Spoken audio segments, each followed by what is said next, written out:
everybody. Welcome back to the MLB Draft podcast. I'm your host, former Major League pitcher and certified private wealth advisor, Travis Chick. And I'm joined today with my co-host, certified financial planner and attorney, Will McGuffey. And today, we're really going to focus on one of the most important questions that we get asked is, when should we actually start thinking about selecting a financial team? So, Will, let's dive right into this. Yeah, I think, Travis, this is one of those topics that a lot of families are uncomfortable with at times and try to push back a little bit. And when you look at it, I think the reason why is most people say, hey, it's about investments. I don't have any money yet. Right. And that's the wrong way to look at it. This discussion's about financial advice. It's not just about investments. And so when you talk about the realm of financial advice, like, what are we talking about? We're talking about taxes. We're talking about residency planning.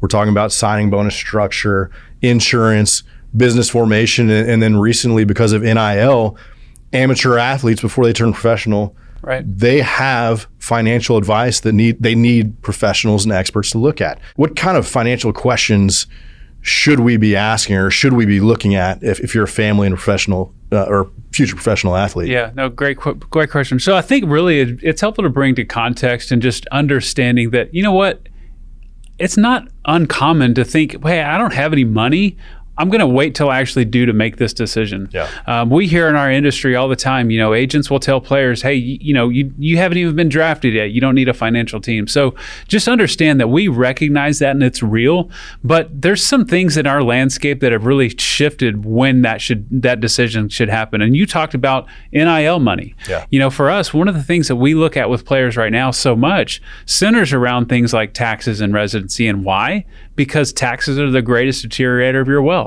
So being able to be proactive and plan for that is really the way that you're protecting your future legacy. And I think that's where a lot of people in general start to, the word financial advice or financial advisor is so overused and misused. When you talk about tax planning, residency, that truly is financial advice. Right. It's not just about investments. And to be honest, when you look at the decision you're making as far as when to select a financial team, this is the most important decision that you'll make in your career. Right. And I think oftentimes, I was a former agent, so I was privy to the process on that side too. You see families going through this process of choosing an agent or an advisor, and it's exhaustive at times. Right. And they're taking over a year, and they're doing their due diligence. And unfortunately, on the financial side, what we see a lot of times is it's a quick decision. Right. What issues do you see with families not doing their due diligence, and what are some of the questions they should ask to really understand, like, hey, is this right for me now? Yeah, I think the when I should hire a team is as soon as the decision starts having a money impact, right? Yeah. And so, if we start thinking of how NIL is impacting some of these players today, we've got players across the country right now that are in different tax environments, whether it's in the state of Tennessee or the state of Texas or the state of Washington or some of these states that have zero state income tax. They're looking at, how do I change my residency right now while I'm at college at some of these schools? Yeah. To be able to make sure that now I'm not paying my state income tax on some of these NIL deals, and then being forward looking and thinking, okay, if I'm a resident of that future state, now all of a sudden maybe I'm a resident of California going to Tennessee or going to Texas or whatever, and I might be saving 13% of that future bonus that I'm expecting to get. And so the reality of when should I be selecting this financial team is as soon as you start thinking that it might have some financial implications. Yeah, and that's going to be different for everybody, right? Right. It's really determinative of your set of factors, right, and what's important to you, what's going on in your life. And I think that's another thing that we need to discuss is just, hey, it is going to be different for every family. Right. I'm going to have different variables for me in my life, whether I'm a high school player, whether I'm a college player, right, whether I'm a resident of a certain state. And so really, when somebody asks the question, when should I select this financial team? It's going to be when it's right for you. Right. And you start to look at some of these factors like Travis has talked on and touched on.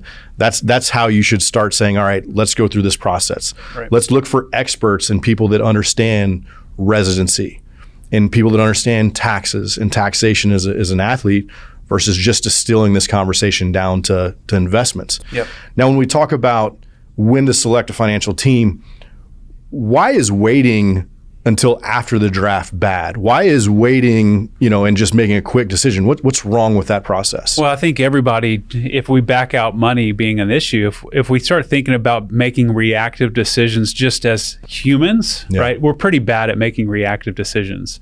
And so if we're not being prepared, again, to go use your words, we're failing to prepare, right? Yeah. And so the reason that it's bad is because you're being emotional when you're making that decision. If you haven't taken the time to do the due diligence to make sure that the team that you're selecting to be your financial, education team, your financial planning team, has the people in place that are actually experts in your specific field, then you're basically leaving money on the table. Like, it is a big financial decision, but making those, putting the wrong pieces in place can have huge financial impact. And I think the other thing that, and we talk about this in some of the episodes in this podcast series, touch on this, but really understanding who you're putting in place, why you're putting in place. And it goes back to, just because most people look at, financial advice and immediately think investments, it's really diving down and saying, hey, let's look at all the pieces that are involved. What is true financial advice? For a professional athlete, what does the process look like, or what have you seen when there's a rushed process, and after the fact, after the draft, then a family sits there and says, "Hey, let's just go ahead and do this." Like, what are some of the negatives that happen to the family or the player because of a rushed process? Yeah, great question. So we kind of hit on this on some other episodes, but really just making sure that if you're not using all of the information available to you, then you will be making a reactive and an emotional decision. Making sure that you're not surprised by contract language that's going to impact your after-tax bonus by, significant amount of money. Making sure that you've thought through, okay, if I receive my bonus when I'm assigned to this team versus this team, how is that going to impact me? If I get drafted by the Marlins, being drafted by the Marlins is a lot different than being drafted by the Pittsburgh Pirates, as an example, or the Baltimore Orioles, because those first couple years are very high tax states, right? And so if I don't line up contract language and I don't think through where am I going to be assigned when I'm receiving these bonuses, then I'm just going to put my name on a piece of paper and say, okay, I'm ready to sign. Yeah. And there's literally hundreds of thousands of dollars at stake. But, this is where I always love to have the conversation. It's like, well, okay, what is $100,000 to a 21-year-old? And this is where the education process for me I always love to come in, is the rule of 72. We talk about this all the time, but the rule of 72 basically says that your money should double every 10 years. And so going back to a real live example that we had a client a few years back on, basically being very proactive and having some tax planning, and this is not an exaggeration, this client was able to save about $700,000 of tax planning just based on state taxes, right? And so for a 21-year-old kid, 700, when he's 31, it turns into 1.4 million.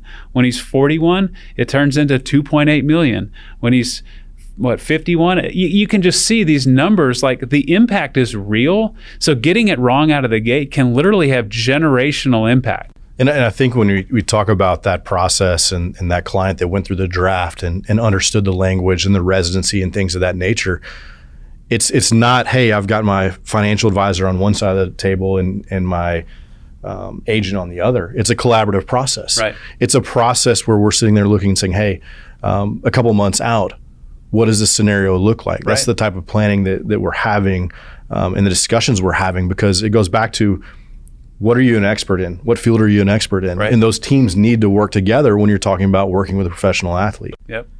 Yeah, that's a great point. And that's why I love your perspective as a former agent. Yeah. Somebody that had to work with players, kind of leading them up to the draft, coaching them, helping them make really good decisions. But now on our side, having the same expertise as an agent, but also looking at it, okay, what is the financial impact? So often, we're not combative with agents, but so often what players fail to recognize is that they are actually the owner and the CEO of the company. And they kind of view, in terms of the agent or some of these other pieces, as they're the ones guiding the ship. The reality is the agent's job is very specific, to help maximize the value that you've created on the field and turn that into financial capital. You are the asset. You are the company. You are the product. You've already created that value. So why would you rely on financial advice from somebody that's job specifically is to make sure that you just get that value? You maximize. Yeah, and I think the great thing about this podcast series, and really going back to the heart of why we're doing this, is we know that families are going to have questions. We know that players are going to have questions.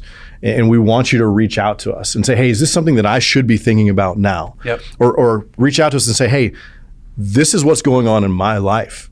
Can you help me understand, is there financial advice that's not investments that I should be looking for? Are there questions I should be asking? So, with this podcast series, we really want you to reach out, ask us questions. Yep. Feel free. And at the bottom of the podcast notes, you'll be able to look and find our contact information. Email us, text us.